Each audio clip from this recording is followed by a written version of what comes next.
Bonjour, c'est Rebecca. Bienvenue dans ce 60e épisode. Bah oui, je vous avais dit que je vérifierais et c'est bien le 60e épisode d'Histoire pour les grandes personnes.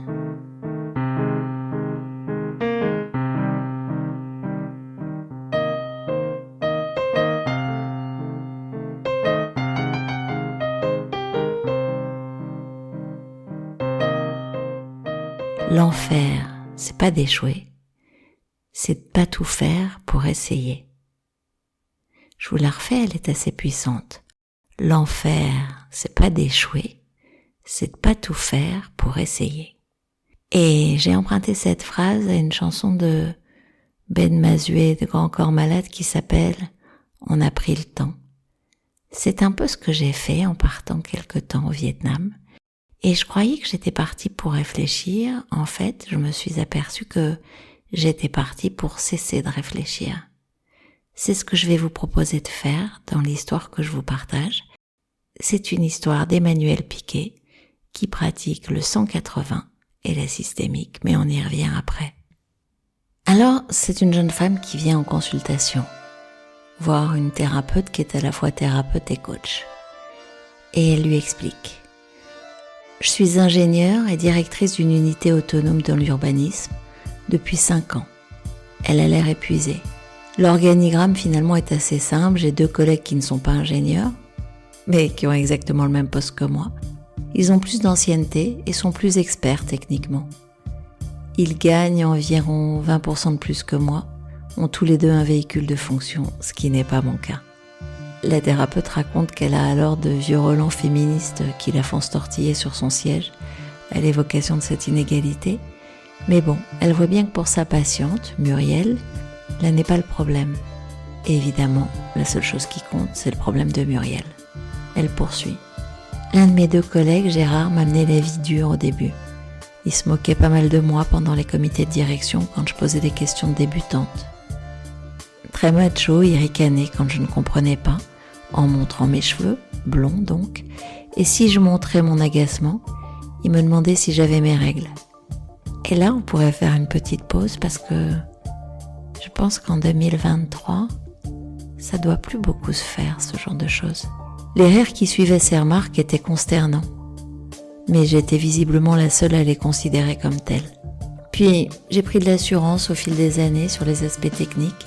Il a donc changé de stratégie. Nous gérons tous une dizaine de projets chacun et nous en présentons l'avancement tous les 15 jours en réunion. Visiblement, Gérard prend un malin plaisir à sélectionner les projets qui veulent me piquer, à les étudier de fond en comble et à me poser des questions pièges pendant la revue de projet. Comme ça, je perds contenance, je me mets à bafouiller, je perds les pédales et mes réponses ne sont plus assez précises. En général, là, le DG fronce les sourcils d'un air inquiet et Gérard dit « Je veux bien décharger Muriel si ce projet est trop compliqué. Elle me soulagera sur des choses plus basiques. » Souvent, je proteste, mais à chaque fois, le directeur général me dit que c'est l'intérêt général qui prévaut et qu'il me sent mal à l'aise sur le dossier. Et puis, il confie le projet à Gérard, qui en retour me refile les projets ingrats qu'il n'a pas envie de faire. « Ah bon, c'est comme ça à chaque réunion de projet ?» demande la thérapeute à Muriel. « 1 sur 2 environ. J'en dors plus, je surprépare mes dossiers stratégiques, mais j'y arrive pas. Il y a toujours un point que je n'ai pas suffisamment préparé. » Et là, la thérapeute de poursuivre. « Oui, en plus, comme vous êtes épuisé par cet acharnement et stressé au moment d'entrer dans l'arène, vous devez évidemment être moins performante, moins aiguisée, c'est logique. J'ai même peur que le simple fait de surpréparer la nuit qui précède la réunion soit assez contre-productif. Mais je comprends que vous n'ayez pas d'autre choix pour l'instant. Qu'est-ce que vous attendez de moi, Muriel ? » Il y a 1 semaine, lors de la dernière réunion de projet, alors qu'un énième projet m'était enlevé dans les mêmes circonstances que d'habitude, je me suis levée, je me suis mise à vociférer des horreurs sur le fait que ça ne pouvait plus durer ainsi, que c'était tous des décérébrés, que je ne les supportais plus. Après le silence de mort qui a suivi ma crise d'hystérie, Gérard a dit « Je disais ça pour t'aider, Muriel.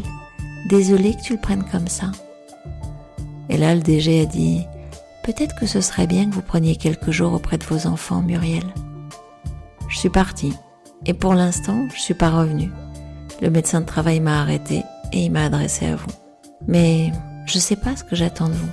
Parce que j'ai l'impression que si je me tais, si je fais le dos rond, les projets m'échappent et je me sens de plus en plus nulle, donc j'y perds.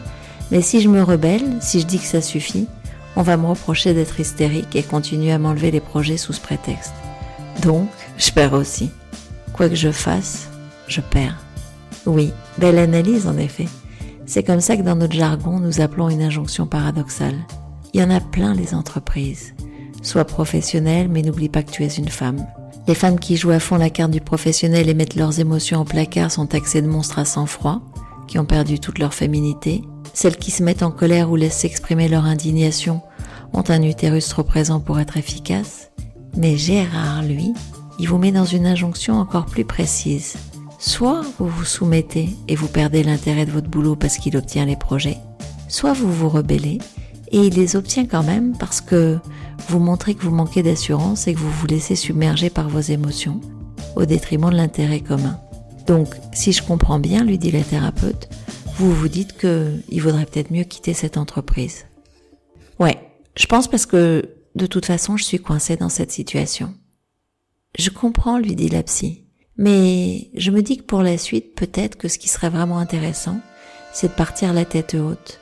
Parce que si vous partez comme ça maintenant, il y a des chances que dans les prochains entretiens de recrutement, les larmes vous montent aux yeux, que vous ayez du mal à expliquer pourquoi vous êtes parti, et en plus que vous vous retrouviez dans une situation similaire avec des Gérard, des Géraldine, vous savez, il y en a plein partout, et vous ne saurez pas mieux vous en sortir. Je vous propose donc un plan d'action.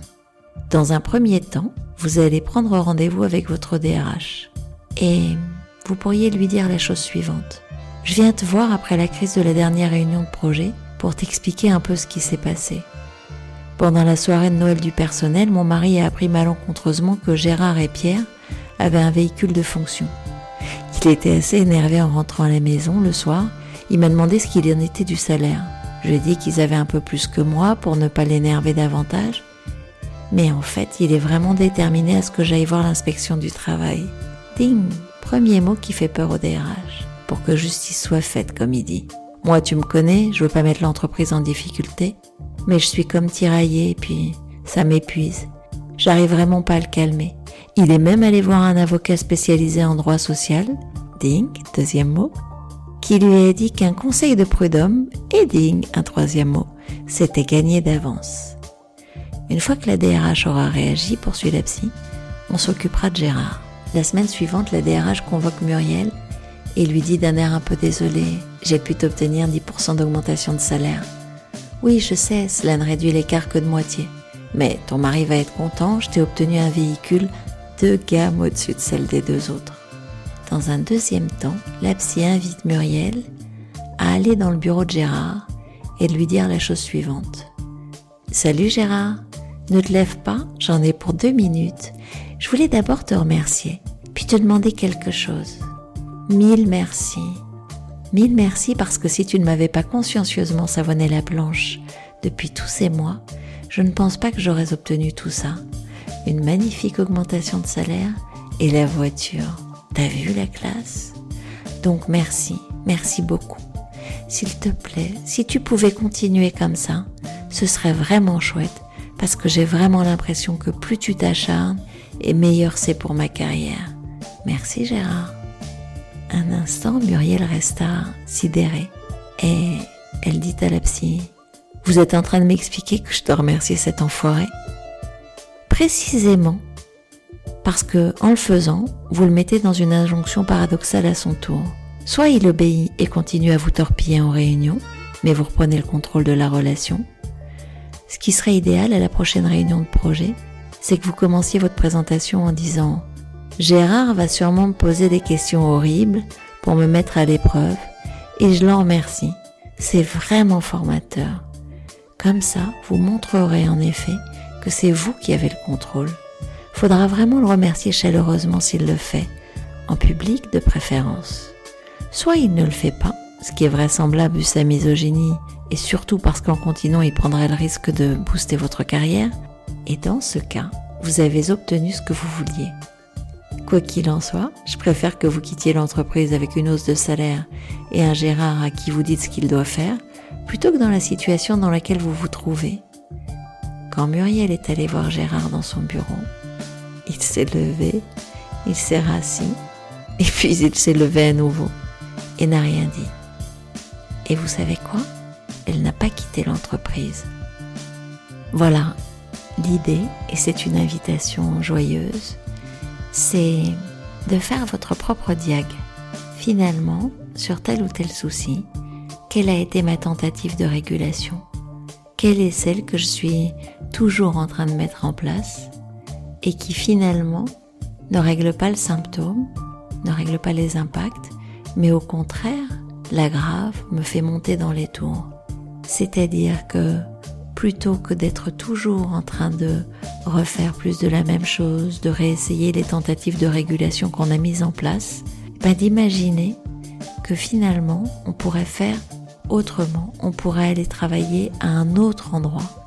Et qu'est-ce que vous feriez si vous étiez créatif avec le petit caillou dans la chaussure de cet enfant qui ne veut pas faire ses devoirs, j'allais vous dire encore cet enfant qui ne veut pas ranger sa chambre, mais je suis sûre qu'en cherchant du côté de votre meilleur ami, vos parents, votre conjoint, votre conjointe, votre manager, vos collègues, vous allez bien trouver un truc qui vous rend dingue, qui vous irrite, qui vous agace, et pour lequel vous avez bien essayé quelques approches répétées pour expliquer, porter le sens, les propos de bon sens, ce qui est évident, ce qui se comprend mais ne se vit pas. Et peut-être que vous pourriez imaginer autrement. Voilà, on en a terminé pour ce 60e épisode. Je vous remercie. Je vous invite pas, vous savez, mais on se retrouve sur Spotify, Apple Podcasts, Google Podcasts, Deezer, etc., etc., etc. Je vous invite pas à mettre un avis. Je ne vous invite pas à mettre des étoiles. Et je vous remercie. À bientôt.